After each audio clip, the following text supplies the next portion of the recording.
Welcome to Same Spit Different Face TV. Well, my opinions is facts, and if you don't like my opinions, you can start your own podcast, and it's free. So don't forget to spit on the like button, the subscribe button, and the notification. Now, Spit Squad, they saying Offset was jumped by Gaza in Paris, and the reason they saying it happened is because I guess he paid him for the song and for the video, but Offset refused to do the video, and I don't believe that, right? This is what I think happened. A lot of artists don't know this. Most times, unless it's in the contract, you have to pay an artist 3 times. You have to pay them once to do the song, you have to pay them once to do the video, and then you have to pay them once to actually release the song. That's why when you first do the song with the artist, you have to get all the business together. And if you don't know, that's how the artist will get you on the back end. So let's just say you got an artist come to your town, and let's just say the artist is grimy. Now, when I think of a grimy artist, I think Finesse 2 times. Now, you at the club, you see him, yo, what's up, man? I'm a real street, blah, blah, blah, all that with Finesse. Hey, I got 5 bands right now, man. We could pull up to the studio. You can do the song right now. Now, if Finesse feeling like, all right, man, I'll do this with him. I'll just give him that, take a little time. I got a freestyle verse on my head right now. Yo, how far is the studio away from here? 20 minutes. All right, cool. Let's pull up.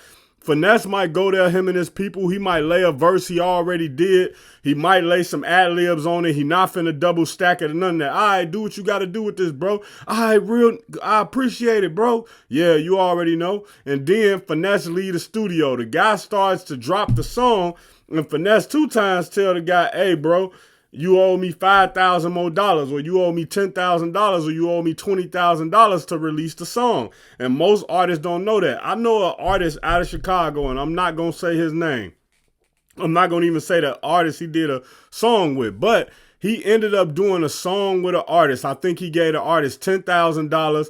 He did he had a nice marketing budget with him. If he didn't have a deal at the time, he had a budget. And so what ended up happening was when it was time to shoot that video, that artist told him, oh, I'm going to need $20,000 to shoot the video. So when you look at that, that kind of killed that rap artist's career. And it was kind of effed up, you know what I'm saying? It was like the money that he was going to use and budget for his marketing for the song and the music video, he cut into it because he had to give this guy the money for the video. And a lot of artists, if you don't know better, they'll get over on you. They'll do the verse for the low, but they're going to try to get back their feature fee on the back end with the release. So my example, let's say that rapper was charging $30,000 for what he wanted for a feature.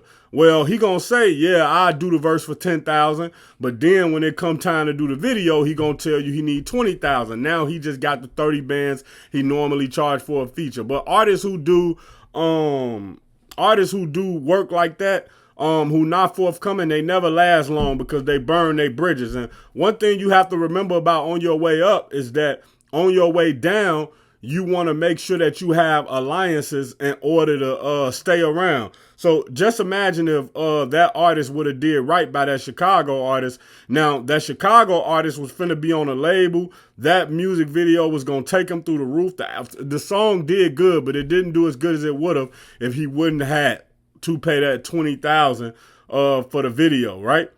So let's just say if that song would have took off, that artist would have started to get some buzz. Well, that artist would have been like, man, shout out to XYZ, man. He really looked out for me. Man, and now you look hot because you look like the person standing next to the new hot person. It's what Wayne did with Young Money. It's what Drake ended up doing with countless artists. When we look at the Migos, when we look at The Weeknd, when we look at Sexy Red, Drake stand next to hot artists, and that prolonged him falling off just that much longer.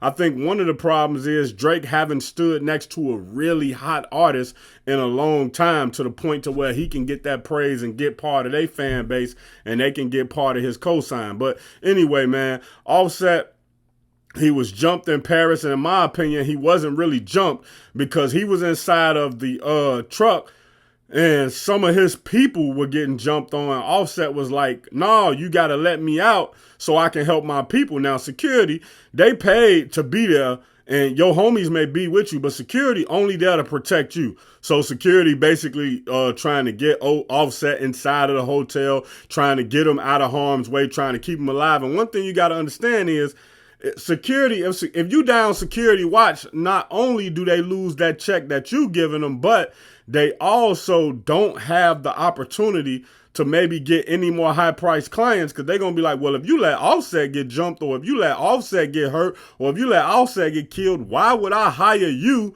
in order to be my security, and you didn't do nothing when something happened to this guy? So security did the right thing, man. Offset, he definitely did the right thing by wanting to help the people he was with. But when you start thinking about lawsuits and all of that stuff, man. But salute to Offset. I think he handled this situation correctly, and his security handled this situation correctly. As far as Gaza, I've never heard of this artist before, but who knows how big he is, because Offset isn't a really, really big artist right now. I mean, he known, but I don't know if he really, really that big right now. But salute to Offset. Check out my original Chicago hood movie in the end screen, No Time to Play Fair.